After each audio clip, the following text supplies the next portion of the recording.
Once upon a time, there was a fisherman who lived in a faraway land. Ebiakwa was a very poor fisherman. He lived with his pregnant wife in a small hut, and he was friend to everyone in the village. One very early morning, Ebiakwa set out to the village river as usual. It was just a normal day like every other day. A few other people had also started their day. He met some night hunters returning back home, and they exchanged pleasantries.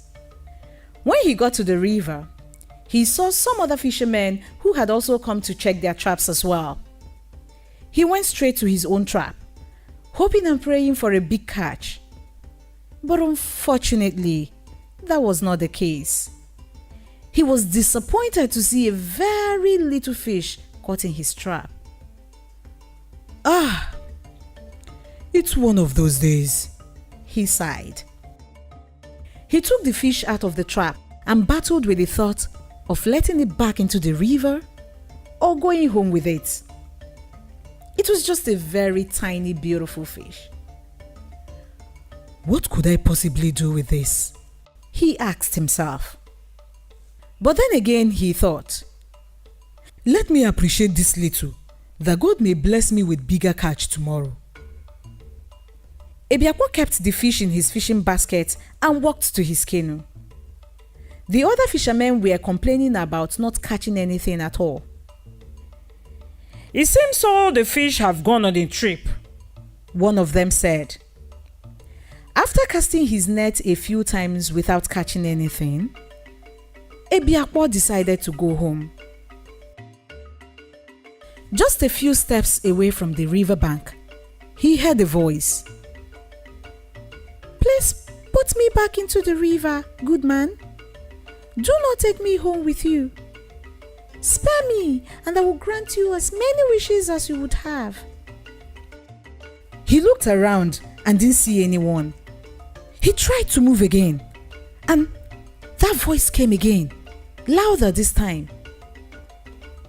Please put me back into the river, good man. Do not take me home with you, please. Spare me, and I will grant you as many wishes as you would have.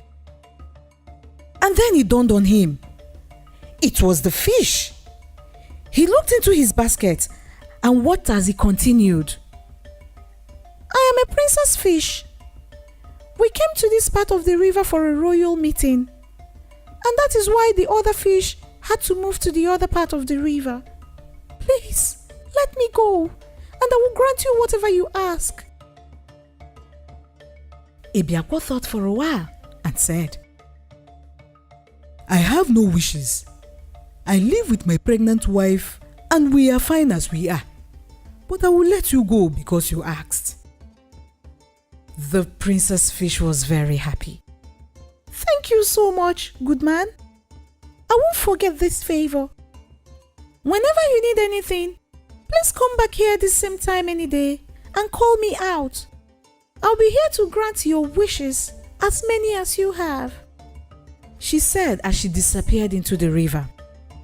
When Ebiakwa got home and told his wife about it, she became very angry. Oh, you think I'm comfortable?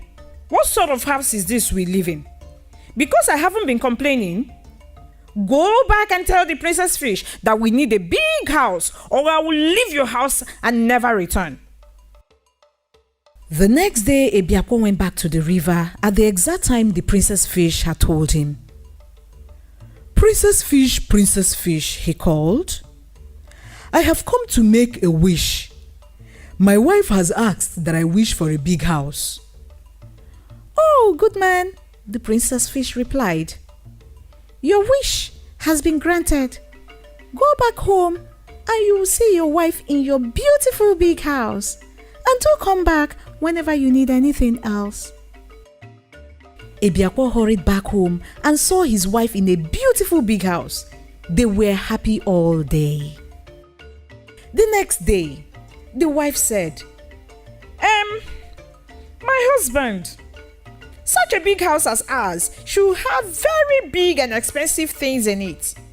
See, The things we have in this house do not complement this house. Please go back to the princess fish and tell her we want very big and expensive property in our house. Ebiakwa set out to the river the next day at the same time the princess fish had asked him to come. Princess fish, he called out. I have come to make a wish. My wife has asked that I wish for big and expensive property in our new house. Oh, good man, the princess fish replied. Go home, for your wish has been granted. He got home and really, his wish was granted. The next day, the wife went to him and complained about her dresses and jewelry. They no longer complement our status, she said. Ebiakwa went to the princess fish and it was granted. The next day, she complained about not having maids. I worked so hard that I saw my beautiful dresses, she said. Ebiakwa went again and it was granted. The next day, she complained about not having security guards. We have so many expensive things in this house, and thieves may want to come and rob us, she said.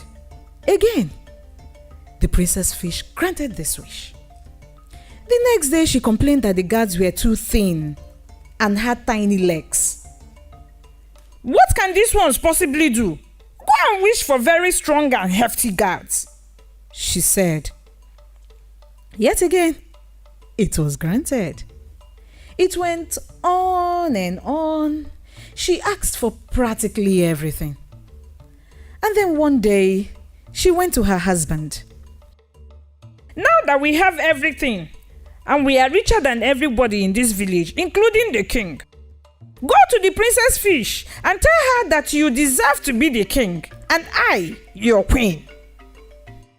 Ebiakwa was not happy. The king is a good man. But he thought, if it will make her happy, I'll go. Ebiakwa went to the princess fish the next day, and the moment he made his wish known, the princess fish became very angry. I've had to tolerate you and your vain wife for too long. I've given you everything you asked for, but I can see that you are never satisfied. Now, go back to your wretched house and remain as poor as you were with your wife. Ebiakwa hurried home to see his wife in their old house. They regretted everything they did.